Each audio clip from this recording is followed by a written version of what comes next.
O desejo de Lilith. Escrito por Ademir Pascale. Um descuido dos tradutores da Bíblia revelou o pior dentre todos os demônios. Um velho e decadente detetive de polícia investiga um macabro suicídio, mas o que ele não sabia era que sua vida estava por um fio e seria envolvido em uma conspiração contra toda a humanidade. Uma palavra-chave, transliteração de uma palavra hebraica repetida em 63 trechos da Bíblia, dará início à mais sombria das investigações. Uma organização secreta milenar abriga incríveis segredos e bizarras e inimagináveis personagens. A final, OK Tyria M. Coman Plateo, Vlad Tepes, Ursabit Bathory, John Milton, Thomas Chatterton, Mary Shelley, Percy B. Shelley, Robert L. Stevenson, Alistair Crowley E. Jim Morrison.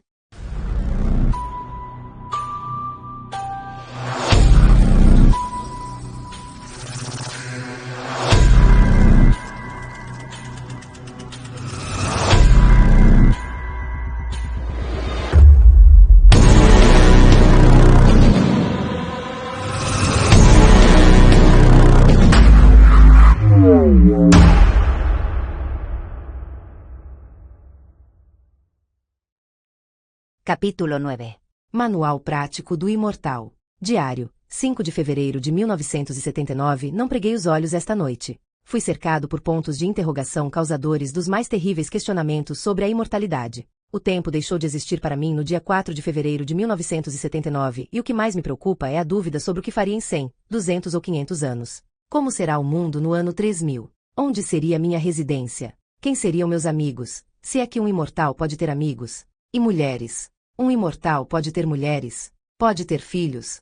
E se for ferido, vai sangrar? E se sangrar, poderá viver sem o sangue que circula em suas veias? Ligarei hoje à tarde para os Black Angels e tirarei todas essas dúvidas. Bom, só sei que agora meu desejo é aproveitar o tempo que perdi investigando meu último caso, depois pensarei no que fazer, pois o momento agora é de curtir muito a vida. Antes que me esqueça, não escreverei mais com frequência no diário, apenas trimestral, semestral ou anualmente. Ou pelo menos quando acontecer um evento merecedor de ser transformado em manuscrito. Essa semana ainda registrarei a conversa que terei com os Black Angels, referente à minha imortalidade. Diário, 6 de fevereiro de 1979. Logo pela manhã liguei para os assessores dos imortais, conversei com a Shaya e expliquei meu caso sem dar muitos detalhes. Quando citei Yeialel e Lameque, na mesma hora o rapaz perguntou meu endereço, dizendo que mandaria o motorista me buscar. Um tempo depois, ouvi a batida de 3 toques na porta. Era um senhor alto e magro, de cabelos longos e grisalhos, usando óculos escuros e roupas fúnebres. Ele perguntou se eu era Rafael Monte Cerquilo. Descemos os vários lances de escadas do meu prédio. Da porta de entrada notei um novíssimo Lincoln Continental Mark V na cor preta.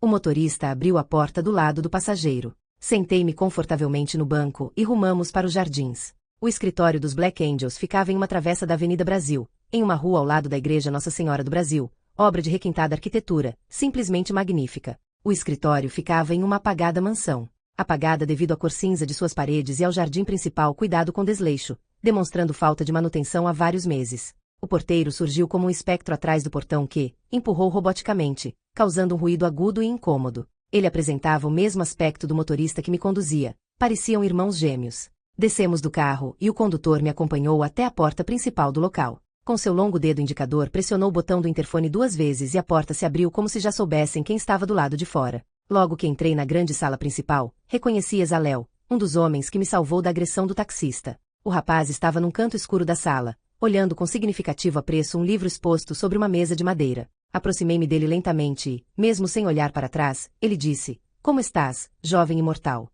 Confesso que fiquei muito feliz com o jovem imortal pronunciado pelo anjo caído, mas senti um certo desconforto ao notar que tanto o motorista quanto o porteiro estavam no outro canto de braços cruzados e estáticos, parecendo 2 estátuas. Como que ouvisse meus pensamentos, e Exalel vociferou: "Não se preocupe, eles também são imortais." Há centenas de anos, numa época nebulosa, quando eram apenas mortais, seu grupo de cavaleiros foi intitulado Cavaleiros Templários, até que 12 deles se destacaram dos demais e encontraram a famosa Arca da Aliança. Forças ocultas emanaram da arca tornando os imortais poderosos, para que passassem a eternidade protegendo as relíquias e segredos contidos na mesma. Desde então a arca permanece sob nossos domínios, mas essa é outra história. A nossa tarefa é proteger a humanidade contra as forças malévolas de Caim e seus pais. Durante alguns minutos, pairou um silêncio na sala. Completamente inquieto, perguntei que livro era aquele em cima da mesa e, sem hesitar, o anjo caído disse: "Este é o Manual dos Imortais, escrito em sírio-aramaico há alguns milênios pelo nosso amigo Yeialel, o anjo traído por Samael." A linguagem é arcaica, pincelada de muitas metáforas e significados que não fazem mais sentido nesta época, mas como grande conhecedor dessa língua extinta, adaptei as regras para nossa época, numa linguagem mais compreensível. Farei o possível para lhe explicar os tópicos principais. Antes vamos nos sentar confortavelmente. A prosa não será tão longa, mas talvez seja atordoante para você, um imortal recente. Como de costume, peguei minha caderneta e fui anotando o que Yezalel dizia. Transcreverei abaixo as milenares regras do anjo caído Yeyalel, a antiga Suzete, neste diário. Procedimentos que todos os imortais devem seguir. 1. Seguir todas as regras do Manual do Imortal, escritas pelo segundo anjo caído, Yeyalel. 2. Jamais prejudicar o mortal ou interferir em seu crescimento pessoal, a não ser no quesito apenas beneficiá-lo. 3. Procurar manter a união entre os anjos caídos, humanos e outros imortais que convivem na Terra. 4. Lutar contra as forças de Caim, seus pais, Lilith e Samael, e outros demônios. 5. Para os recentes imortais, um prazo de 100 anos para escolherem de que lado pretendem lutar, o lado do bem ou do mal. 6. Os imortais deverão se misturar aos mortais, no intuito de conhecer cada vez mais a sua cultura. 7. Os imortais poderão se casar e ter filhos, mas nunca deverão se esquecer da promessa de proteger os mortais. 8. Um imortal jamais poderá morar em um único local por mais de 30 anos, a fim de não levantar suspeita sobre sua real identidade, pois um imortal jamais envelhece. 9. Quando um imortal for destituído de sua matéria real, corpo, seja por meio de decapitação, cremação ou outro meio que torne impossível o funcionamento perfeito da matéria, ele deverá abandonar o antigo corpo e possuir o corpo de um mortal que foi recentemente abandonado por sua alma, ou seja, possuir um corpo sem vida e cuidar para que ele volte ao seu funcionamento normal. 10. O imortal poderá se expressar através da arte ou escrita usando metáforas e mensagens subliminares, mas nunca explicitar suas reais intenções para os mortais, apenas para aqueles que procuram a verdade. 11. Existirá um fundo financeiro que auxiliará eternamente os imortais, sejam os anjos caídos que vivem na Terra ou os mortais que se tornaram imortais. 12. Eu, Yeyalel, e Lamech seremos os fundadores da organização que auxiliará os imortais em quaisquer quesitos. Esta organização se chamará Black Angels. 13. A organização Black Angels terá vários líderes, entre eles, Yezalel, Sitael, Ashaya, Acamia, Reiel, Omael e Mebaia. Cada um será designado para liderar um setor dentro da organização. Yeyalel, presidente fundador da Black Angels e autor do Manual dos Imortais. Yezalel, mentor dos imortais e cofundador da Black Angels. Sitael, líder da segurança e guardião dos bens materiais dos imortais. Durante os séculos, um grupo de guerreiros será escolhido para auxiliar Sitael na segurança dos bens materiais dos imortais. Ashaya, porta-voz dos Black Angels, tanto para os recentes imortais quanto para os que mantêm contato com os senhores do inferno ou os que estão ao lado do onisciente Criador. Acamia, tesoureiro, contador dos imortais, e encarregado da distribuição financeira, além de executor de trabalhos de advocacia e de liderança de um grupo de advogados dentro da organização. Reiel, encarregado da disciplina e orientador de novos cursos para a pluralidade cultural dos imortais, sejam cursos de etiqueta, culinária, línguas, artes ou esportes. Omael, zelador do bem-estar dos anjos caídos, da saúde dos corpos dos mortais que foram possuídos pelos imortais, além de ser nutricionista, liderando e trabalhando na variada e complexa alimentação de todos os imortais, juntamente com outros cozinheiros e chefes de cozinha. Mebaia, responsável por cuidar do visual dos imortais, para sempre mantê-los na moda, independentemente do local ou época. 14. Existem 3 categorias de anjos: os que estão ao lado do Criador, os que estão no inferno sob o comando de Samael, e os que convivem na terra. Todos são anjos, o que os difere são suas escolhas. 14.1. Os anjos que estão ao lado do Criador não questionam e aceitam qualquer um dos mandamentos do Senhor. 14.2. Os anjos que estão ao lado de Samael, Satanás, não aceitaram os mandamentos do Senhor e mancomunaram-se com o traidor Samael. Foram expulsos da morada de Deus e convivem nos confins do inferno. São anjos caídos. 14.3. Os anjos que convivem na terra respondem por menos de 1% de todos os anjos. Boa parte foi enganada por Samael e conspirou contra os mandamentos do Criador. Outra parte possuía ideias não convencionais, indo contra os mandamentos de Deus. Todos foram perdoados em parte, confinados na terra como guardiões dos seres humanos e se tornaram outra categoria de anjos, não tão bondosos como os que estão ao lado do Senhor nem tão perversos como os que estão ao lado de Samael. 15. Deus e Samael estabeleceram um acordo de manter o equilíbrio, dando livre arbítrio para cada ser vivente escolher o seu lado, o Yin e o Yang. Mas Caim, filho de Samael e Lilith, quebrou o acordo seguindo os conselhos de sua mãe. Mesmo contra a vontade de seu pai, ele atormenta e influencia os humanos para o lado negativo desde o início da história da humanidade e o trabalho dos Black Angels é combater este demônio perverso que anda na Terra, e jamais deixá-lo influenciar a escolha dos humanos, a não ser que seja para o crescimento pessoal de cada um. 16. Tanto os anjos caídos que convivem na Terra como os mortais que se tornaram imortais possuem o livre-arbítrio na escolha das armas para combater o mal. 17. Quando for preciso possuir um corpo, que ele já esteja inerte, sem vida.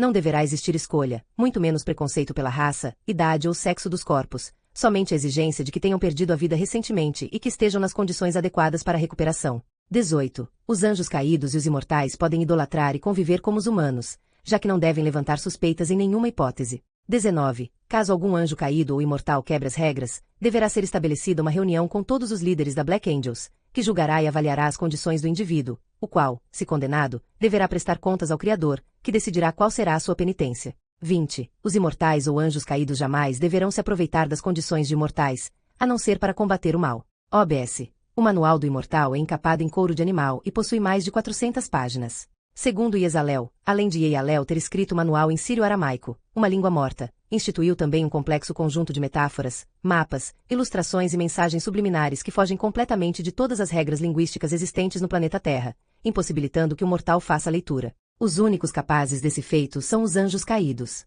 Consta também no manual o resumo da história da criação do universo, dos anjos e dos seres humanos, além da perfeita descrição da morada de Deus, coisas que não me foram reveladas, pois meu mentor disse que eu só saberia esses segredos com o passar dos séculos. O Manual do Imortal é um tesouro que se equipara à Arca da Aliança ou ao Santo Graal.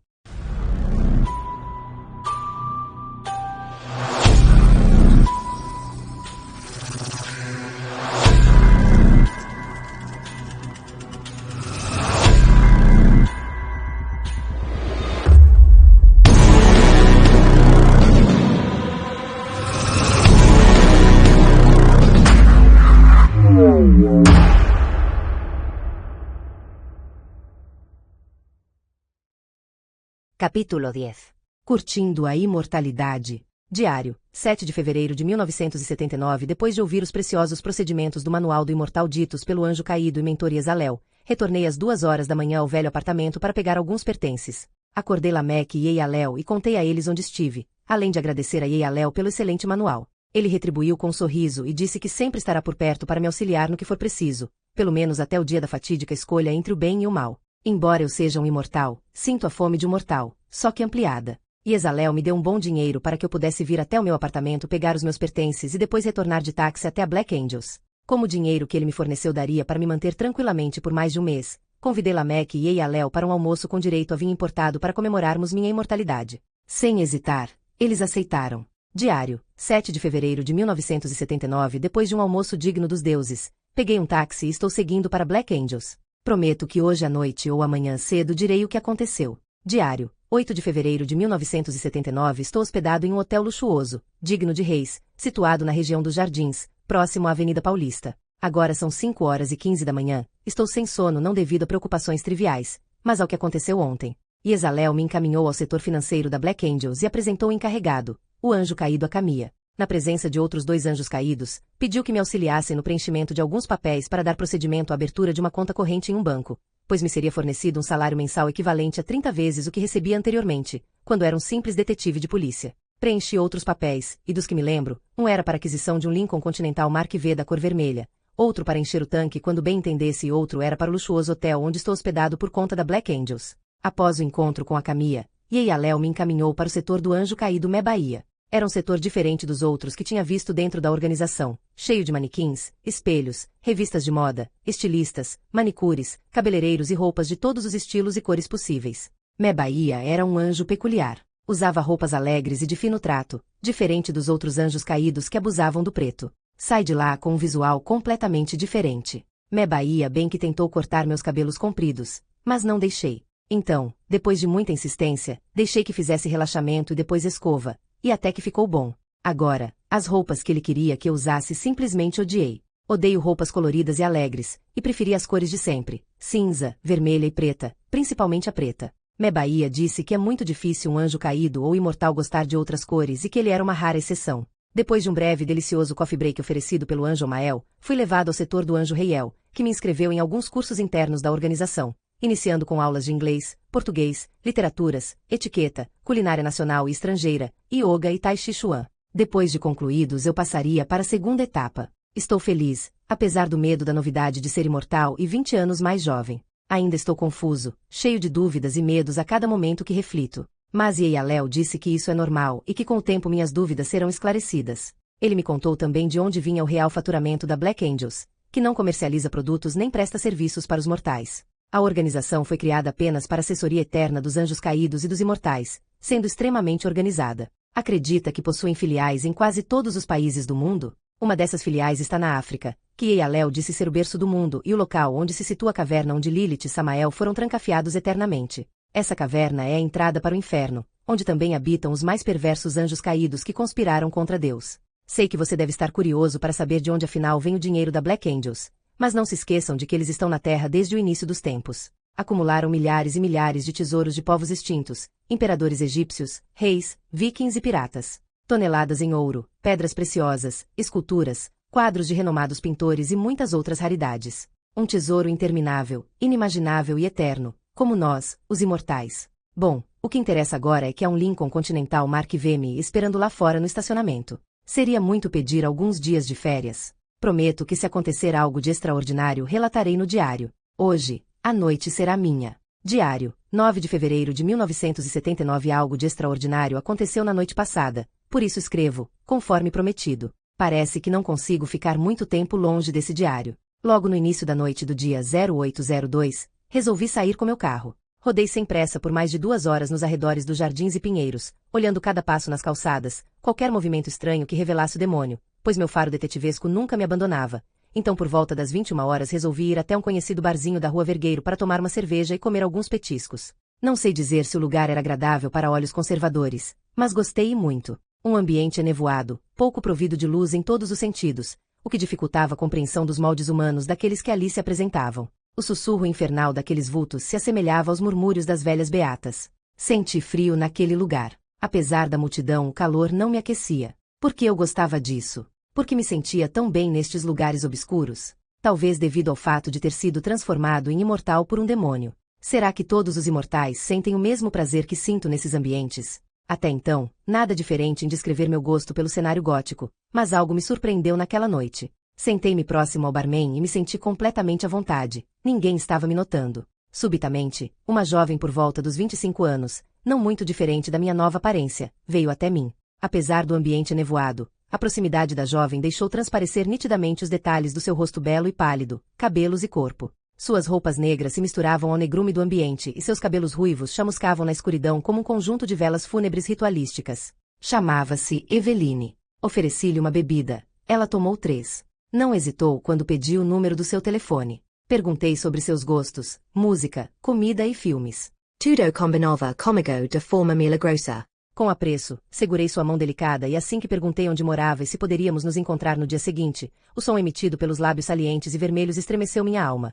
Meu senhor, não desdenheis a confissão da mais triste de vossas servas. Sou uma perdida, uma bêbada, uma impura. Ah, que vida.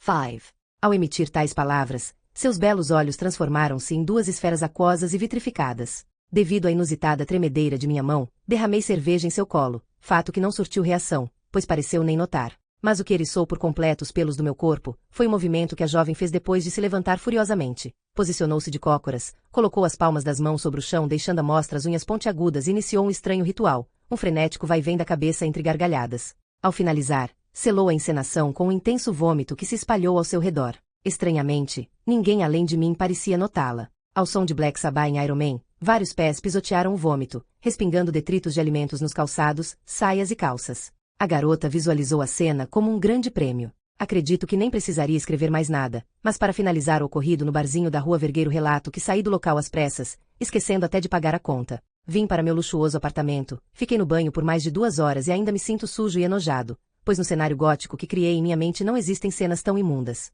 O fato é que elas fazem parte do cenário real e juro que se fosse possível excluí-las eu as excluiria. Como prometi desde o início que relataria todos os ocorridos, não posso falhar na promessa nem omitir os fatos, muito menos faltar com o meu comprometimento com você, caro amigo leitor. Diário, 25 de maio de 1979. Faz mais de 3 meses que não escrevo, pois os dias foram cansativos e nebulosos. Caim não me deixa em paz e me persegue onde quer que eu esteja. E Eyalel disse que ele está cada vez mais poderoso e que agora possui humanos com mais agilidade. Durante esse tempo, ele foi o garçom do meu restaurante predileto, a recepcionista, o faxineiro, a camareira, o ascensorista e o gerente do meu hotel, além de pedinte, palhaço, vendedor, policial, engraxate e mesmo uma criança de uns 6 anos.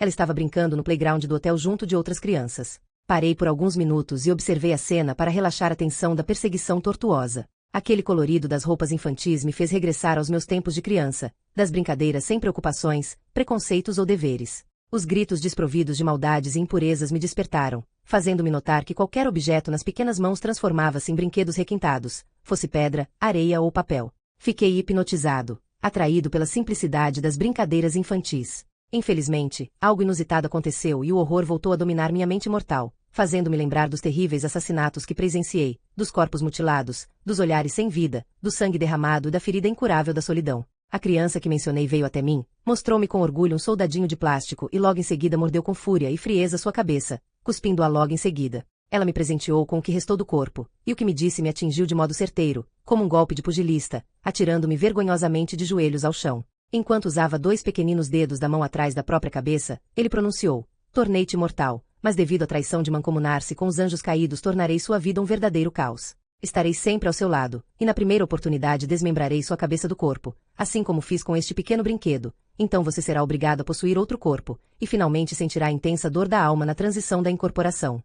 Passado o choque, senti um grande alívio ao notar que o garoto ficará confuso. Ele já não estava mais possuído e voltou a brincar como anteriormente. Sei que a experiência foi tortuosa. A dor que senti ao ver uma simples criança possuída por um demônio foi multiplicada 1000 vezes, mas, como dizem por aí, Deus escreve certo por linhas tortas.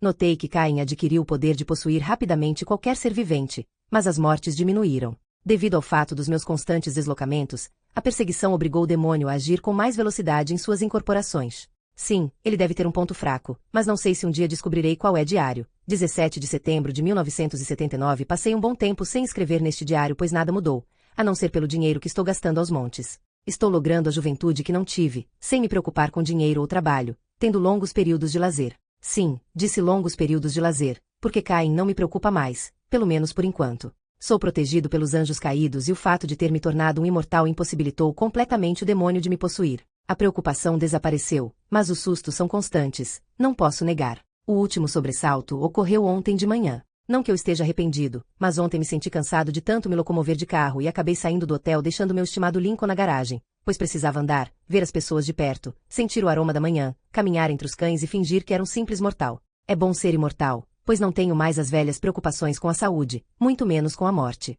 Mas mesmo sendo rico, sem problemas de saúde, jovem e imortal, a solidão que sinto no peito dói muito. É uma dor constante e seu remédio parece ser uma companheira, uma garota que me entenda e me tire desse estado de eremita e me faça feliz. Essa andança pelas travessas e alamedas da Avenida Paulista me fez parar em um ponto de ônibus com um aglomerado de pessoas. Mais uma vez o faro detetivesco me acompanhava, ou seria o demônio que me perseguia em todos os momentos. Ali, vi uma senhora com uma pequena barraca de doces. Seu olhar era triste, seu rosto marcado pelo tempo, pelos problemas financeiros e sabe-se lá mais o quê. O fato é que eu estava com o bolso cheio de dinheiro e a quantia que eu carregava dava para comprar umas 3 ou mais barracas de doces iguais àquela. Olhei vagarosamente para as embalagens coloridas dos doces, como se escolhesse um que me agradasse e não notei diferença alguma no olhar daquela senhora, até que resolvi pegar um bombom que deveria custar menos da metade de uma passagem de ônibus. Tirei todo o dinheiro do bolso e dei para a velha senhora. Aquela cena mudou completamente o seu semblante, revelando uma boca banguela, e aquilo fez com que me esquecesse por alguns segundos da solidão e da dor que sentia no peito. Ela pegou o dinheiro, desconfiada. Com um simples gesto, dei a entender que o dinheiro era para ela, mas ao virar as costas ela me chamou pelo nome e sobrenome, Rafael Monte Serquilo. Fiquei estático, mais uma vez senti o sangue gelar nas veias, e após alguns segundos, resolvi olhar para trás. Os olhos da anciã revelaram um demônio que voltou a pronunciar palavras, enquanto deixava a baba escorrer sobre os doces. Seu gesto de caridade vai livrá-lo da solidão? O misericordioso Criador viu sua gentil doação? Você acha que ele lhe enxerga, sua formiga miserável? Você não passa de um verme aos olhos de Deus. Seus belos gestos jamais lhe livrarão da dor da solidão, pois sei o que digo. Sou antigo e milenar, o primeiro homem nascido de uma mulher.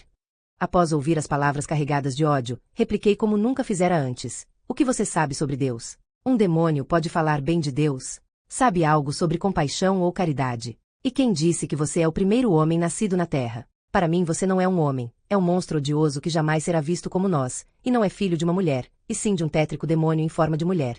Pela primeira vez vi um demônio chorar. Ele tentou disfarçar de todas as maneiras, ora colocando as mãos sobre os olhos, ora virando o rosto para os lados ou disfarçando com falso sorriso. Notando que não tinha escapatória, empurrou com toda a força a barraca de doces sobre mim, deixando esparramar todos os doces na calçada e se jogou na frente de um caminhão de tijolos, fazendo com que o motorista perdesse a direção e atropelasse os pedestres que estavam paradas no ponto de ônibus. Por míseros centímetros não fui atingido. A cena foi terrível, dantesca, com sangue para todos os lados. A velha senhora foi esmagada pela roda traseira do caminhão, e seu último olhar foi para mim. Corri como nunca fizera antes, aproveitando o vigor da juventude e da imortalidade. O vento tentava me aliviar da tensão, mas ainda me lembrava dos semblantes felizes de alguns pedestres com panorama de morte, fazendo-me recordar dos velhos tempos de polícia. Minha parada foi no MASP, mas não entrei no museu. Permaneci embaixo dele, ao lado de alguns hippies que vendiam brincos, colares, pulseiras e incensos, até o cair da noite. Diário, 17 de setembro de 1979. Outra coisa que me surpreendeu nesta manhã,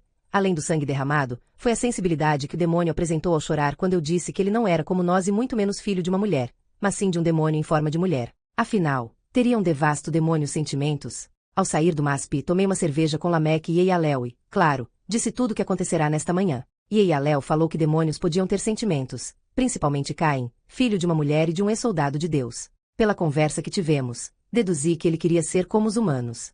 Lamech discordu, diz que Cain a perverso e que tentu soratirament me confunda. Eu não sei dizer quem está certo, mas sei que preciso pensar melhor a respeito e, apesar de saber que a criatura é ardilosa, pareceu não fingir e até tentou disfarçar suas lágrimas. É verdade, fazia tempo que não via a cor do sangue e acho que o culpado fui eu. Se eu tivesse ignorado o demônio, talvez ele houvesse poupado a vida daquela senhora e evitado todo aquele caos. Quem sabe no próximo encontro com o desgraçado eu não tente conversar com ele, ou quem sabe não entremos em um acordo. Será que durante todos esses milênios alguém teve a coragem de perguntar sobre os seus sentimentos e por que ele faz todas essas atrocidades? Será que ele obedece apenas ao comando de sua mãe, Lilith? Diário, 27 de setembro de 1979. Eu e o demônio tivemos um encontro digno das histórias de livro de ficção. Tudo começou quando visitei uma tabacaria e revistaria da Rua Augusta, não para comprar cigarros com sabor de canela que eu tanto venerava quando era mortal, mas sim incensos de cravo, mirra e canela. É incrível, mesmo sendo imortal sinto prazer em fazer compras. Mas o real motivo de escrever nesse diário hoje não é falar do meu consumismo, mas do novo encontro que tive com Caim. Ao comprar as caixinhas de incenso, vi um estranho senhor nos fundos da tabacaria. Devido à distância e à fumaceira do seu cachimbo, pude notar um par de olhos em labareda chamuscando de ódio. Cautelosamente me aproximei da chaminé humana, já sabendo que aquele senhor estava possuído pelo demônio, mas fui muito cauteloso, pois não queria causar a perda de mais uma vida, inocente ou não. O senhor, aparentando uns 55 anos, usava chapéu cinza, óculos de grau e terno cinza impregnado pelo forte cheiro de tabaco e naftalina. A princípio parecia descontraído ao olhar as capas de algumas revistas masculinas, e através do seu cachimbo tentava disfarçar com a fumaça os olhos vitrificados de demônio. Aproximei-me sorrateiramente, disse-lhe bom dia e, para meu espanto, ele prontamente replicou, bom dia, Rafael.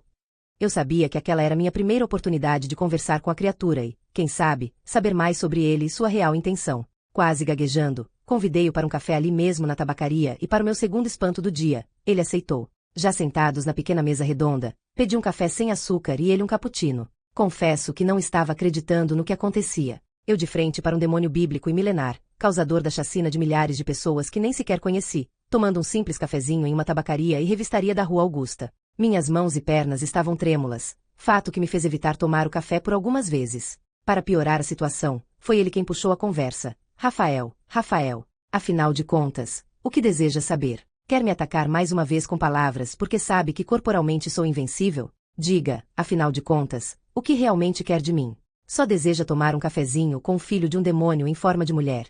Sem dúvida, a conversa que tive com ele da última vez mexeu com seus sentimentos. Afinal ele tinha, sim, um ponto fraco, e em parte era igual aos seres humanos, perverso como poucos e sentimental como muitos. Para tirar mais informações do demônio, disfarçadamente e quase arrependido, pedi-lhe desculpas que foram aceitas de imediato. Já no terceiro cafezinho, o que ele falou, chegou a mexer um pouquinho com os meus sentimentos, pois poderia haver um pouco de verdade em suas palavras, mesmo sabendo que ele era um ser das trevas. Sem tirar nem acrescentar, segue em suas palavras. Sabe qual foi meu maior pecado? Tentar agradar o Criador com oferendas. Meu irmão Abel sempre foi melhor do que eu em todos os aspectos. Ele era mais inteligente, mais bonito, mais querido. Sou imortal e muito poderoso para os humanos, mas não passo de um condenado das trevas, submisso aos desejos de minha mãe, escravo de suas ordens. Sim, gostaria de ser livre, assim como você e os outros anjos caídos, mas a realidade é essa e já estou acostumado a ela. Possuir, enlouquecer, trucidar e exterminar os humanos, é isso que sei fazer, somente isso.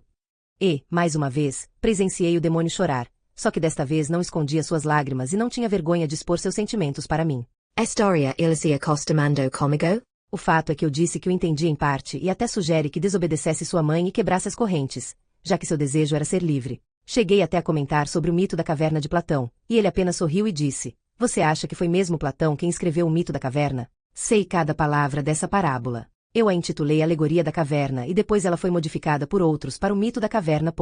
Ouvi as suas palavras atentamente e com certo contento por ter descoberto algo histórico. Ao tomar o seu último gole de café, ele disse: Você é inteligente e um homem muito bom, sua alma vale ouro no inferno. Infelizmente, ainda não posso me libertar, pelo menos neste momento, e já que você também é imortal, sei que poderei lhe dar essa resposta dentro de alguns anos, pois espero o retorno de alguém que traí no passado e o seu perdão poderá modificar a minha estranha vida. Você paga a conta? Pois esse pobre cavalo que estou possuindo não tem nenhuma moeda.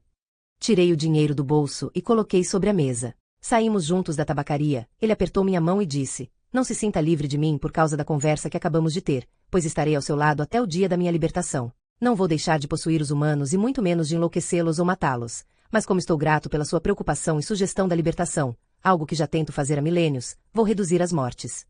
É claro que eu não queria nenhuma morte e o fato de ele propor a redução já era um grande avanço para cessá-las definitivamente. Bom, acho que depois da conversa que tive com o demônio e de ter descoberto que foi ele quem realmente escreveu o mito da caverna e que espera alguém voltar não sei de onde para libertá-lo da condenação eterna, ficarei alguns dias sem dormir. Quem seria essa pessoa que poderia perdoá-lo e libertá-lo de Lilith?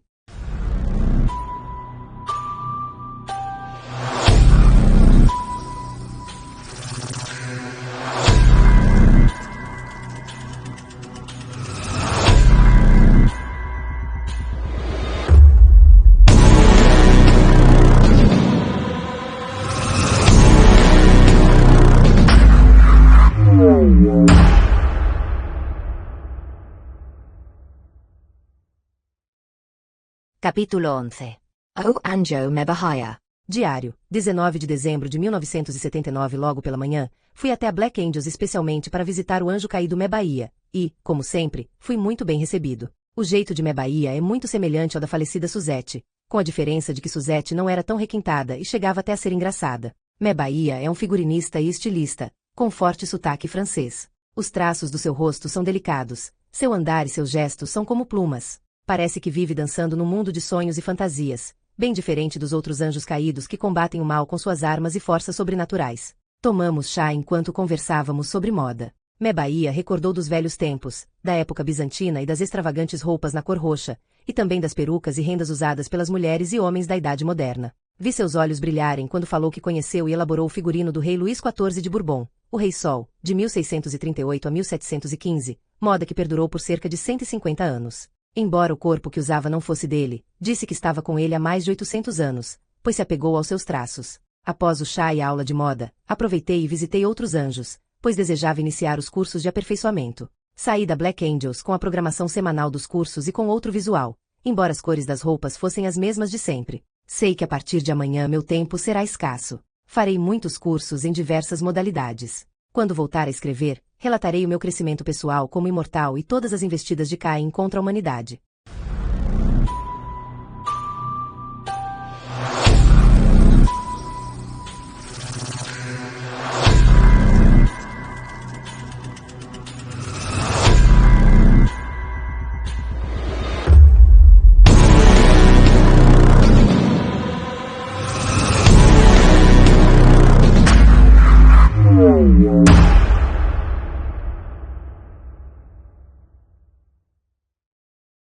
Capítulo 12. Anos 80.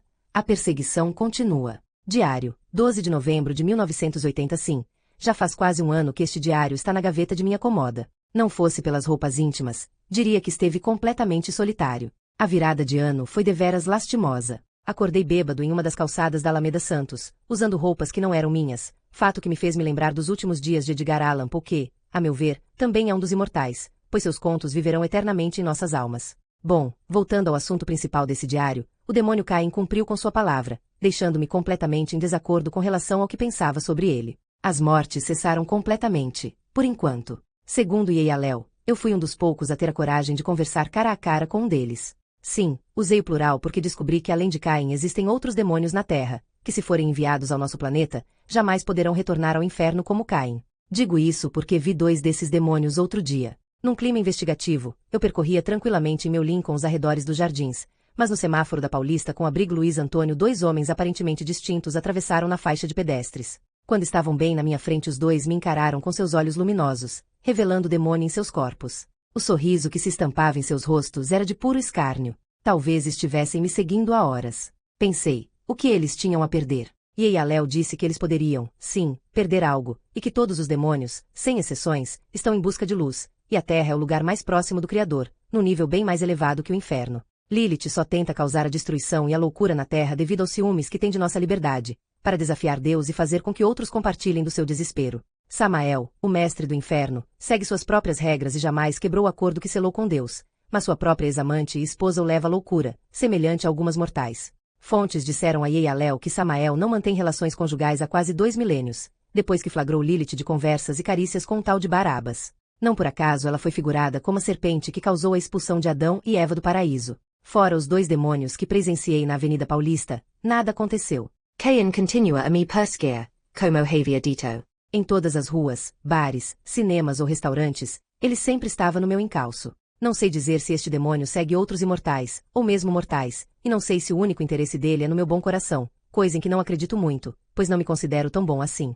E comprovo tal fato ao perceber que passei meses sem ligar para o meu único e verdadeiro amigo, o Ruivo. Na semana passada fiquei sabendo por um parente distante que ele estava muito doente, em estado terminal, devido a um câncer. Isso me enlouqueceu completamente. Preparei-me para ir até Hortolândia para pagar suas despesas e tentar confortá-lo, mas, ao chegar na garagem com minha bolsa de viagem e pronto para sair, um dos sagazes cavaleiros templários surgiu do nada e me segurou de tal maneira que mal consegui respirar. Ele me algemou e amordaçou, deixando-me furioso. Chutei tudo que os meus pés poderiam alcançar, inclusive as suas pernas seculares. Fui jogado no bagageiro do seu Lincoln e trancafiado como um cão. Só fui libertado do cativeiro quando chegamos a Black Angels. O desgraçado templário mentiu descaradamente para Ezalel e para o líder da segurança Citael, dizendo que eu estava tentando fugir. E Ezalel me olhou desconfiado, com uma força descomunal arrebentou minha mordaça, e disse, "O que acontece com você, filho?" Eu estava fora de mim, espumando de tanta raiva. Descarreguei tudo em cima dele, vomitando palavras. "O que vocês acham que sou? Um cachorrinho de estimação? Um escravo? Vou para onde quiser e na hora que bem entender, pois sou bem grandinho para isso, não preciso de babás milenares no meu encalço. Como se já não bastasse um demônio, agora são cavaleiros templários e anjos caídos. É melhor me soltarem agora, pois não responderei pelos meus atos." Sim, fui grosso, rude e disse palavras impensadas. Mas quem não age em completo desespero quando fica sabendo que alguém de sua família ou um grande amigo está em estado terminal? O pior foi quando Citael, o chefe da segurança, me soltou das algemas. Minha primeira ação foi travar os dedos e esmurrar o cavaleiro templário que me sequestrou. Depois que quase quebrei minha mão em seu queixo, eu o vi sangrar. Jamais imaginaria que uma pessoa franzina como eu, mesmo sendo imortal, pudesse causar esse estrago em um guerreiro tão hábil. Atordoado pelo sangramento, o cavaleiro me olhou com fúria. Naquele momento senti que um imortal poderia morrer e temi por minha pobre vida, mas ele nada fez além de lançar faíscas pelos olhos. Citael disse que essa era a diferença de um imortal secular para um imortal recente. Ele tinha autocontrole e muito treinamento, e nada se comparava aos ensinamentos na escola da vida. Depois que expliquei tudo para Eialel, ele achou melhor eu não visitar o Ruivo, pois como vivi em Hortolândia por muitos anos poderia levantar suspeitas em relação à minha imortalidade, aparência mais jovem e até sobre a existência dos anjos caídos. E Eialel explicou a situação para o tesoureiro Acamia, que liberou 2 vezes a quantia que eu tinha solicitado. Como disse anteriormente, não pude ir visitar meu amigo para não levantar suspeitas. Eles enviaram Lameque e 3 cavaleiros templários para cuidar da situação, mas, infelizmente, chegaram tarde demais. Meu amigo honesto, inteligente, trabalhador, estudioso e bem afeiçoado perderá a vida jovem, e seu assassino foi esta terrível doença chamada câncer. Não vi nenhuma expressão de tristeza por parte dos anjos caídos. Eles sabiam que falecera apenas o corpo do Ruivo e que o espírito é imortal. Eu me acabei em prantos, e aos soluços, perguntei se teria alguma forma de vê-lo um dia. Prontamente Eialel disse que não, pois eles não adentram na morada do Senhor desde que foram expulsos. Se fosse no inferno talvez eu tivesse uma chance de vê-lo, pois eles possuem um informante lá dentro. Perguntei várias vezes para Eialel quem era o informante, sem êxito, mas, após um cafezinho e uma boa conversa, ao sair do recinto ele sussurrou em meu ouvido seu nome, Samael, o Senhor do Inferno. Sabe, é muito estranho ver os afrescos nas igrejas, as esculturas em formas de anjos, conviver com eles e saber que realmente existem e que são diferentes daqueles anjos com asas e auréolas. Algo completamente surreal. Pelo menos hoje entendo muita coisa. Sei que o espírito dos humanos é eterno e o que os diferencia de nós, imortais, é que nosso corpo não envelhece e resiste por séculos completamente intacto. Sim, os anjos existem e o demônio também. Muitas vezes duvidei da existência de Deus, hoje acredito plenamente em sua existência, mas não sei como ele é ou o que é, pois isso eles não me revelam. Quem sabe, um dia saberei. Antes que me esqueça. Eles também não me revelaram quem é a pessoa que cai em tanta guarda. A pergunta só aumentou ainda mais a minha curiosidade, porque eles se espantaram quando a fiz, como se fosse algo completamente secreto para um imortal recente. Mas deixemos isso para outra ocasião. Quem sabe Yeyalel não me revela quem é essa pessoa assim como revelou o nome do informante do inferno. Diário, 23 de fevereiro de 1981. Passei a virada de ano com Lameque. Infelizmente, ele não me deixou beber excessivamente. Apenas conversamos e ceamos carne de carneiro assada na brasa com molho de hortelã. Fomos interrompidos pelos fogos e euforia dos paulistanos, e em meio à comemoração, senti falta de Yeyalel, que viajou para Moscou por ter assuntos importantes para resolver na Catedral de São Basílio, localizada na Praça Vermelha. Lameque me revelou que em uma das vidas de Yeyalel ele fora arquiteto, e que em meados de 1550 ele projetou a Catedral de São Basílio, mas teve os olhos cruelmente arrancados pelo czar Ivan, o Terrível, para que nunca mais construísse outra catedral igual àquela. Agora, o que ele foi fazer lá ninguém sabe. Até os anjos têm seus segredos. Intitulei a virada de ano de A Virada das Revelações, pois Lameque contou que existem apenas 2 imortais iguais a mim no mundo. O primeiro mortal transformado em imortal era uma mulher, nascida em meados do ano de 1200, numa aldeia chamada Rennes-le-Chanteau, situada no sul da França. Na época ela foi considerada por muitos como uma terrível bruxa. Seu nome é Cassandra Corbu e há cerca de 80 anos seu paradeiro é desconhecido. Lameque disse que a Black Angels trabalha com afinco para reencontrá-la. O segundo mortal transformado em imortal nasceu no Japão no ano de 1568 e foi um grande companheiro do Shogun Tokugawa Ieyasu, primeiro Shogun do Shogunato Tokugawa do Japão. Ele apoiou a proibição do cristianismo e o fechamento do país para estrangeiros. Seus pensamentos hoje são bem diferentes dos de antigamente. Deixou de ser um extremista. Seu nome é Matsudaira Jirozaburo Motonobu, nome idêntico ao que Shogun Tokugawa Ieyasu adotou em sua juventude. Minha história seria mais uma acrescentada à lista dos poucos mortais que se tornaram imortais. Como podem notar, a vida de um imortal não é agitada, nem imagino o que terei que fazer para me distrair eternamente. Apesar dessa quietude na virada do ano, excluindo a euforia dos mortais paulistanos, no dia 10 de janeiro mais uma vez Caim se mostrou impetuoso e assassinou friamente mais uma vítima. Saí com meu Lincoln para espairecer, mas com o hábito de sempre. Não conseguia relaxar, parecia que sempre estava trabalhando em busca de pistas. E realmente estava. Como todas as noites, a solidão atacava e meu estado naquele dia estava deploravelmente melancólico. Não conseguia enxergar as cores dos outdoors da Paulista, muito menos das roupas dos jovens noctâmbulos. Tudo era cinza, mas em tons diferentes, uns mais claros, outros mais escuros. Foi nessa noite acinzentada que um motoqueiro se aproximou de mim com sua Harley Davidson. Quando senti o calor do motor e ouvi o ronco do escapamento, o motoqueiro virou para mim com seus olhos demoníacos, revelando Caim, o milenar demônio. Meu coração acelerou e o calor tomou conta do meu corpo de tal maneira que tive que tirar a camisa às pressas. Travei os dentes com tanta força enquanto o demônio acelerava ao meu lado que senti um deles explodir dentro da boca, causando um sangramento que escorria pelos lábios. A rixa era inevitável. Aceleramos tanto que chamamos a atenção dos que perambulavam pela noite paulistana. Eles gritavam como que se vislumbrassem os maiores ídolos do rock and roll. Hoje sei que o que fiz naquela noite foi insano, pois arrisquei a vida de muitas pessoas e me deixei levar pela emoção. Como para tudo que fazemos de errado existe uma consequência, paguei pelo meu erro. Para continuar o relato da minha inconsequência, lembro-me perfeitamente quando acelerei a 150, 180, 220, na Avenida Paulista. Eu teria tentado acelerar ainda mais não fosse pelas rodas traseiras do meu Lincoln, que começaram a emitir um som estranho. A carcaça inteira do automóvel começou a tremer de tal maneira que minhas mãos mal conseguiam segurar o volante luxuoso.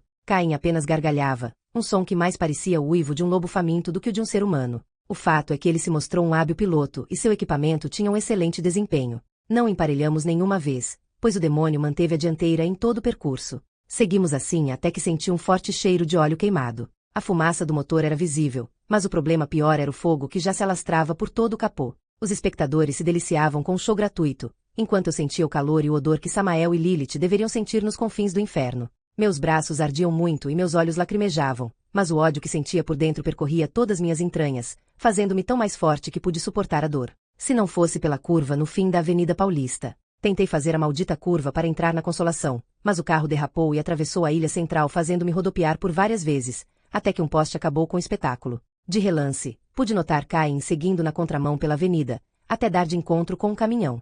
Estaria mentindo se dissesse que sobrou algo intacto daquele pobre corpo. Mesmo atordoado pelo fogo e impacto do poste, tentei abrir a porta do carro. Algumas pessoas me ajudaram a sair. Fiquei deitado no meio da rua Consolação, estático, olhando para as estrelas e tentando imaginar de onde tiraram a ideia de que os anjos moram nas nuvens. De repente, tive um ataque de risos incontrolável. Sim, já estava delirando. até que alguns anjos caídos conhecidos me socorreram e me levaram para a enfermaria da Black Angels. O Lincoln foi para sucata, e eu tive alguns ferimentos leves nos braços e na testa, além de ganhar de presente um pivô no lugar do dente que explodiu. O pior foi o sermão que ganhei de Yeialel, digno dos manuscritos bíblicos. Bom, estou pagando por isso.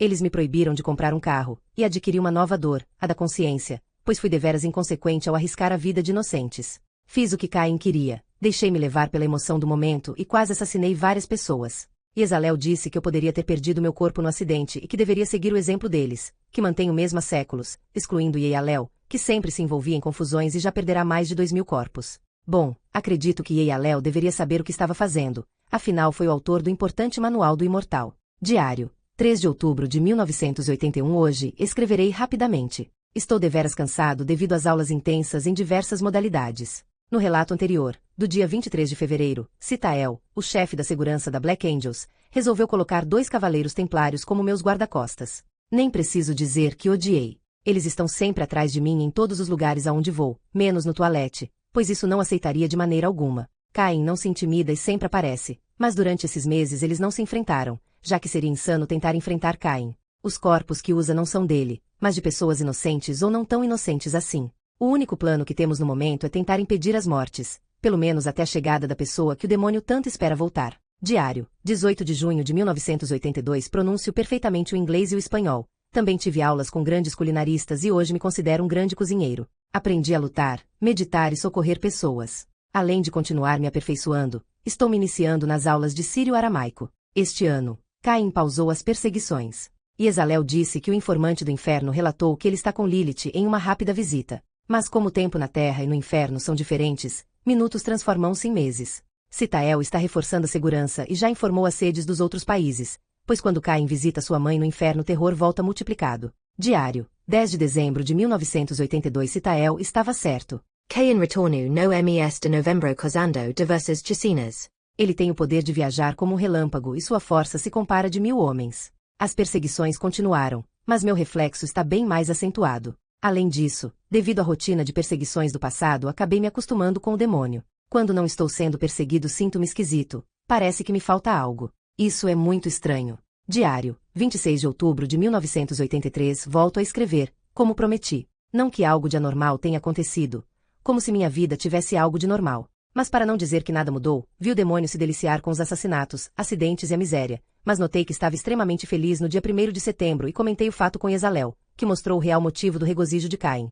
O avião civil coreano, conhecido como KL-007 ou Q-007, foi atingido por um caça soviético, levando à morte de todos os seus 269 tripulantes. Sei que as almas são eternas, mas dói ver tantas mortes. Os anjos caídos da Black Angel são bons e não digo que possuem um bom coração, pois os que batem no peito deles são de outras pessoas que já se foram, mas digo que possuem um bom espírito, apesar do modo estranho como agem ou se vestem, bem diferente do tradicionalismo que víamos quando crianças nos livros infantis e nos afrescos das igrejas, museus e cemitérios. Sim, eles são bons, mas não possuem um bem muito importante que os humanos possuem, que é o sentimento, algo que ainda não perdi, talvez por ser um imortal recente e manter este mesmo corpo. Diário, 14 de maio de 1991. Isso é extraordinário e sei que você nem notou o que realmente aconteceu, mas se estiver atento às datas verá que já fazem mais de 7 anos que não escrevo neste diário. Suas folhas estão amareladas, mas o seu conteúdo está intacto, e sei que você está apreensivo em saber o que realmente aconteceu, fato que relatarei com precisão nas próximas linhas. No dia 28 de outubro de 1983, 2 dias depois de ter escrito aqui pela última vez, seguindo as orientações do anjo caído Reiel, fui até o pátio do colégio, no centro da cidade, visitar o Museu Padre Anchieta. Ele queria que eu conhecesse a maquete que mostrava como era a antiga cidade de São Paulo de quase 500 anos atrás e a parede histórica feita de barro e óleo de baleia por um padre chamado Afonso Brás. O local é incrível. Descobri que lá os jesuítas Manuel da Nóbrega e José de Anchieta ergueram sua primeira capela, e conheci de perto dezenas de trabalhos da arte sacra destinada aos cultos sagrados. Bom, neste momento você deve estar roendo as unhas de ódio, querendo saber por que deixei de escrever por 7 longos anos. No dia da visita ao museu, quando retornei ao meu apartamento, notei que a porta estava entreaberta e, ao entrar na sala, ouvi passos eufóricos no corredor. Rapidamente, corri para ver quem era. De relance, notei que era uma das camareiras. Por sorte, ela tropeçou no espesso carpete e deixou cair de suas mãos um objeto muito conhecido, meu estimado diário. Quando me aproximei da garota, já sabia quem poderia ser. Caim sorriu com os lábios avermelhados, e num gesto profano, vi sua língua num obsceno vai-vem, semelhante ao das mais traiçoeiras serpentes. Peguei meu diário, e ao olhar novamente para o corpo possuído daquela garota jogada no chão notei que seu semblante mudará repentinamente. Ela não estava mais possuída. O demônio foi mais rápido e entrou no corpo de um robusto ascensorista e com um único golpe do seu poderoso punho, fez-me desabar no chão. Entorpecido, vi o demônio recuperar o meu diário e sair calmamente pelo corredor, enquanto ele assoviava uma música desconhecida, como que se nada pudesse impedi-lo. Por incrível que pareça, meus guarda-costas não estavam presentes quando eu mais precisei. Apaguei. Quando acordei, já estava deitado em minha cama. Meus guarda-costas, Reiel e Ezalel, estavam ao meu redor. Levantei da cama como um relâmpago e um dos cavaleiros me segurou pelo braço, fazendo-me enlouquecer novamente. Sabendo que ele era bem mais forte, mordi com todas as minhas forças seu poderoso braço e senti o gosto amargo do seu sangue mortal. O outro cavaleiro me segurou pelos cabelos e puxou com tanta força que minha mandíbula trouxe junto um pedaço de carne, deixando nitidamente um braço com as veias expostas. Num único golpe, com os dedos da mão esquerda, atingiu seus olhos. Ele me soltou instantaneamente. Levantei-me e passei pelos anjos caídos com muita fúria, mas Ezalel me segurou e me imobilizou. Não havia nada que eu pudesse fazer para me livrar das mãos daquele anjo que sorria cordialmente para mim, deixando-me muito mais furioso. Para me acalmar, ele iniciou uma estranha oração em mandarim. Suas palavras soaram como o som da chuva numa noite de inverno, anestesiando-me por completo e fazendo-me adormecer em seus braços angelicais tatuados. Durante esses 7 anos a Black Angels procurou pelo diário, assim como os caçadores de tesouros procuram pela Arca da Aliança e o Santo Graal em vão. Acredito que Caim não leu o diário, pois sem dúvida informaria sua mãe que o informante do inferno é seu pai, Samael. Graças a esse soldado de Deus, a Black Angels recuperou o diário, que estava guardado dentro de uma caixa de ferro completamente lacrada no porão da loja de um colecionador de objetos de arte e antiguidades no Anhangabaú. Os anjos caídos tiveram muito trabalho para abri-la, pois qualquer movimento em falso poderia danificar os meus manuscritos e toda a investigação que fiz em torno do demônio durante todos esses anos, incluindo as trabalhosas pesquisas, fichas, do Dr. Muriel Sante. Diário. 14 de junho de 1992. O Brasil passa por uma séria crise financeira, e o impeachment do presidente Fernando Collor de Mello já é praticamente certo. Adultos e jovens saem às ruas para protestar, e num dia desses me juntei a eles. Essa manifestação se deu em plena Avenida Paulista e, por incrível que pareça, notei a presença de alguns demônios e anjos caídos da Black Angels. Não sei dizer se os demônios sabiam o que realmente acontecia, mas eles faziam parte dos caras pintadas que agitavam pela saída do presidente. Talvez estivessem ali apenas pela agitação, pois se soubessem o real motivo, com certeza, não estariam. Fazia tempo que não via uma manifestação como essa. Realmente, os brasileiros se uniram para defender uma única causa.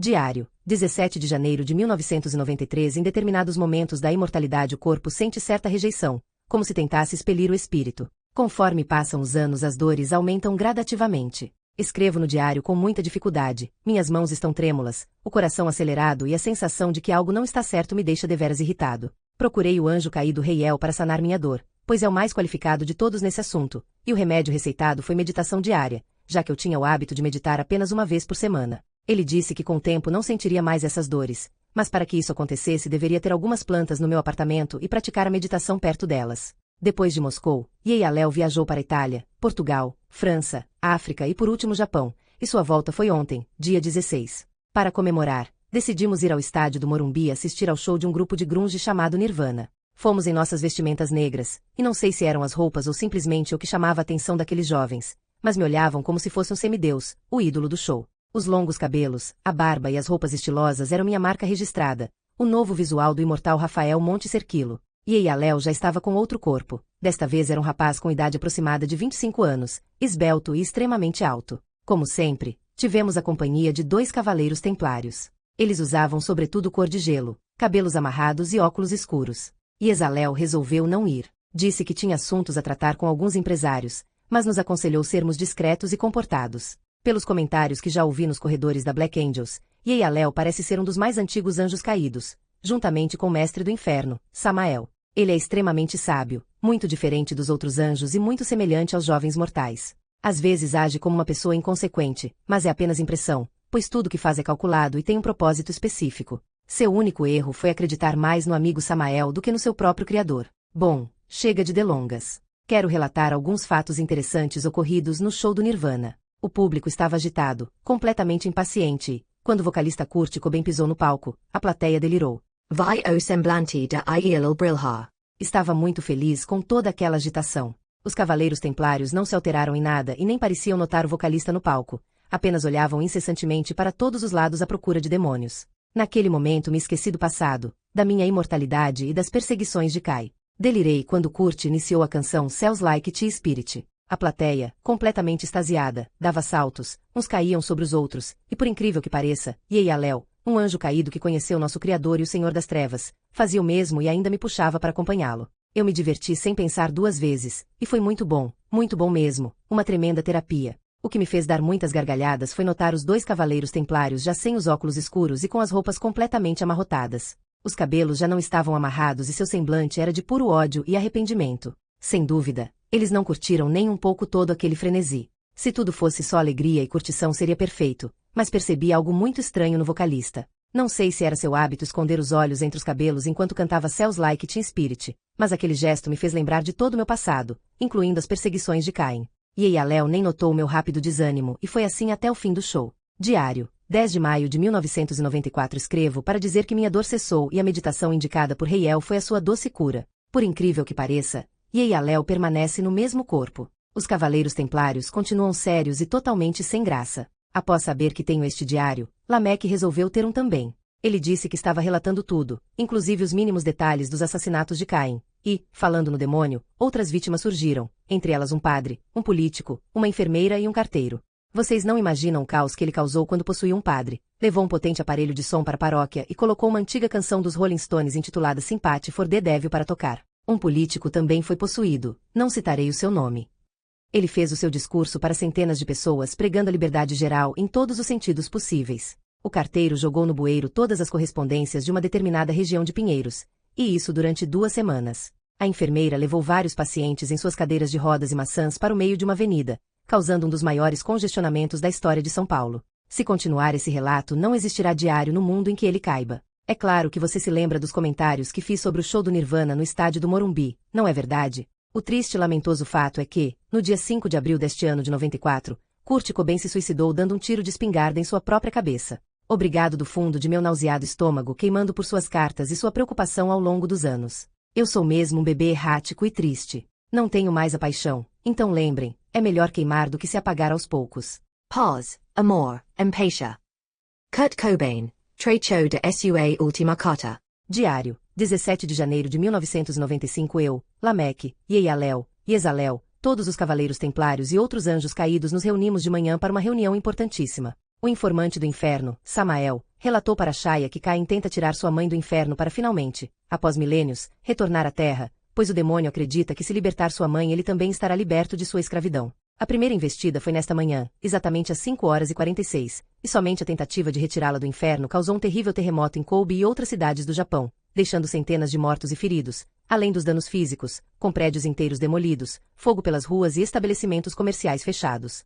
Yezalel estava preocupado, pois a união de Caim e Lilith na Terra poderia ocasionar a destruição definitiva do planeta. Samael, o mestre do inferno, discorda de tais atitudes do filho e esposa, pois como Deus, ele não interfere em nosso livre-arbítrio. Por isso nos avisou, dando chance de nos prepararmos. Yeyalel mandou a Shaya, o porta-voz da Black Angels, agradecer a Samael pela informação. Alguns anjos caídos ficaram incumbidos de ligar para as filiais da Black Angels pelo mundo para ficarem atentos quanto ao perigo. Como o tempo no inferno é diferente do nosso na Terra, a próxima tentativa poderia levar anos. Desde que conheci a Black Angels, foi a primeira vez que vi os cavaleiros templários sorrirem afoitos por uma boa batalha, como uma criança quando recebe o seu primeiro presente de Natal. Yezalel não parava de fumar, deixando Omael extremamente preocupado com a saúde e bem-estar do seu corpo, mas o grande mentor estava longe, muito distante entre a fumaça do seu Camel Light e seus pensamentos angelicais. Foi assim até que um grito ecoou por todo o ambiente, nos despertando dos pensamentos. Ele está voltando. Finalmente está voltando.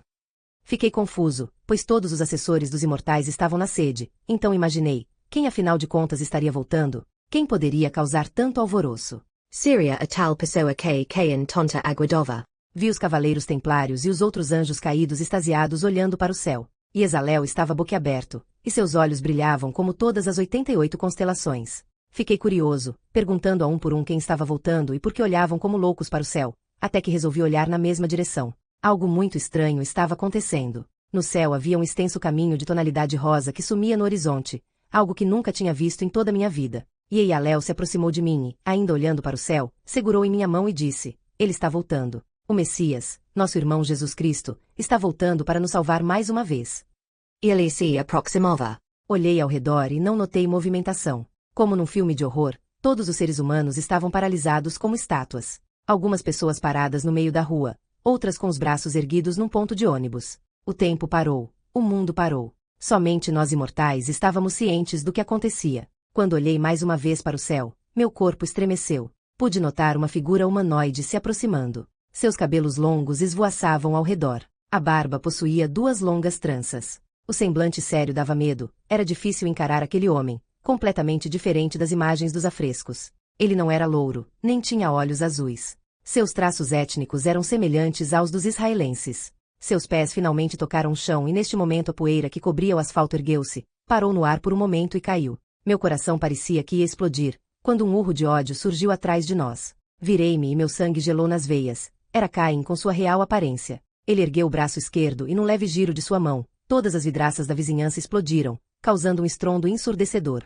Jesus permaneceu inatacável, desta vez apresentando um sorriso quase imperceptível atrás da barba. Isso só fez aumentar o ódio do demônio que investiu contra ele como um relâmpago, mas antes que desferisse o golpe, num ágil reflexo, Jesus segurou o seu poderoso braço. Seus dentes cerrados e suas veias visíveis demonstravam esforço inumano, mas continuou segurando, até que cansou e num simples golpe com a mão direita, o empurrou metros de distância. Jamais imaginaria que ele lutaria desta maneira. Pela primeira vez Caim estava em desvantagem. Fizemos um círculo e com um sentimento de vingança, esperei que o mestre castigasse o demônio, mas logo me senti mesquinho, pois naquele dia aprendi a ter compaixão. Assustado com o poder do oponente, o filho de Lilith continuou no chão. Jesus se aproximou e ergueu a mão, com a outra afastou suas vestes e destacou um símbolo estampado no peito. Vê este sinal? Ele representa os lados opostos, mas unidos se completam.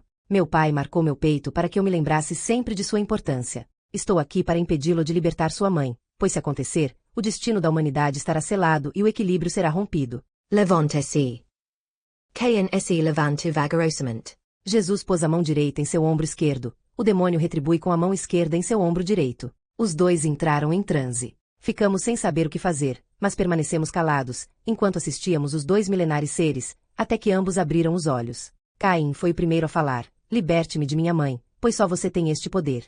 Jesus consentiu e disse: sei que é um arauto de sua perversa mãe e que está cansado de seguir suas vontades. Se Lilith for libertada, transformará o mundo num caos, fundirá o inferno com a terra e a raça humana será extinguida. Farei tua vontade e que fique registrado no livro dos anjos caídos que hoje foi o dia da sua libertação. O mestre olhou ao redor, contemplou os anjos caídos e os cavaleiros. Fixou seus olhos nos meus por alguns segundos e desta vez não apresentava tanta seriedade no olhar. Jesus, Filho de Deus, o homem mais conhecido do mundo, estava olhando para mim, como se dissesse que conhecia todos os meus passos e que eu estava no caminho certo. Todos ergueram as mãos, inclusive eu. Jesus ficou ao lado de Caim, e mais uma vez pude ver o demônio chorar. Ambos desapareceram num feixe de luz. A população voltou a se movimentar. Algumas pessoas estranharam o nosso círculo, outras não entenderam os estilhaços no chão e, antes de desfazermos a roda, nos olhamos e depois festejamos como nunca fizemos antes. Lilith continuou em sua morada e Caim estava livre das correntes. Pelo menos por enquanto a humanidade teria um pouco mais de paz.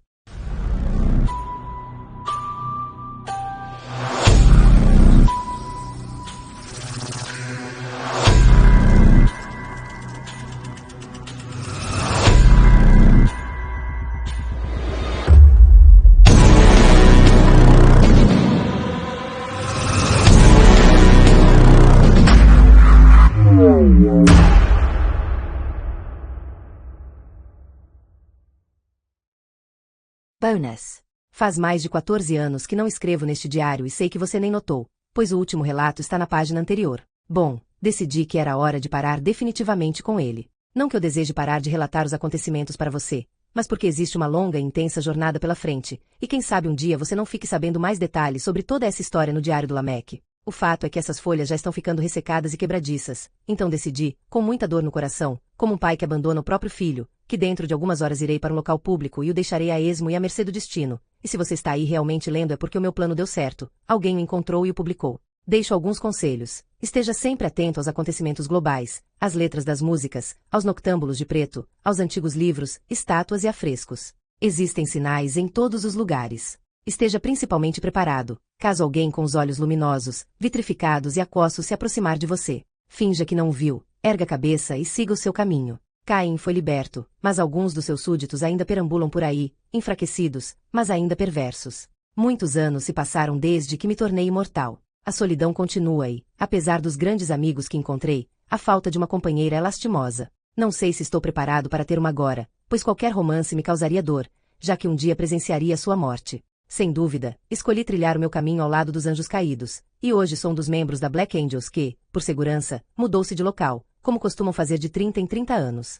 Você gostaria de saber onde nós estamos? Só posso dizer que ainda em São Paulo, nesta imensa selva de pedra, possuidora de cemitérios requintados e igrejas de belíssimo estilo gótico. Tive grandes mudanças se me comparar ao início deste diário. Minhas palavras não são mais tão melancólicas e minha aparência é bem distinta, mas continuo curtindo as cores vermelho, cinza e negro e, inevitável e incessantemente, o rock and roll não sai da minha cabeça. Agora posso revelar que você é um dos meus companheiros. Esteve comigo nesta jornada, mesmo quando eu era um velho doente ex-detetive de polícia. Bom, este é o meu diário, esta é a minha história. Quem sabe um dia não nos encontraremos por aí em algum barzinho de São Paulo, ou mesmo nestas populosas e acinzentadas ruas.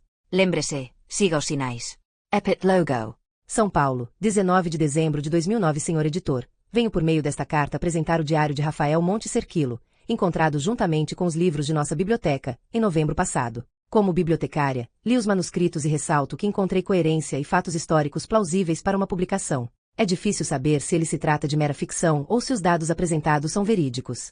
De qualquer modo, alguns dos nomes citados realmente existiram e fazem parte da nossa história. Destaco que o autor do diário e um doutor, chamado Muriel Santi, descobriram algumas mensagens subliminares na própria Bíblia, além de comprovarem tais mensagens em todos os 63 versículos citados. Como já disse anteriormente, sendo verídico ou não merece uma análise aprofundada. O que me causou grande surpresa foi que vi um homem como descrito no diário, cabelos pretos longos e lisos muito bem tratados, barbado, magro e trajando uma roupa de couro aparentemente de grife. Ele pensou que não estava sendo notado, mas vi quando colocou na prateleira seu diário entre os livros estrangeiros do gênero gótico. Logo após, saiu rapidamente do recinto. Para fazer a minha parte como cidadã, seguem os manuscritos. Só peço que leiam com zelo, pois as folhas estão quebradiças devido à idade aproximada de 3 décadas. À disposição, Cecília M. Assumpção, bibliotecária.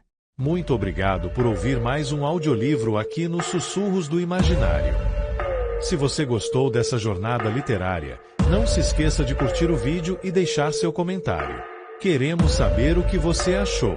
Inscreva-se no canal e ative as notificações para continuar explorando histórias fascinantes e descobrindo novos mundos ao nosso lado.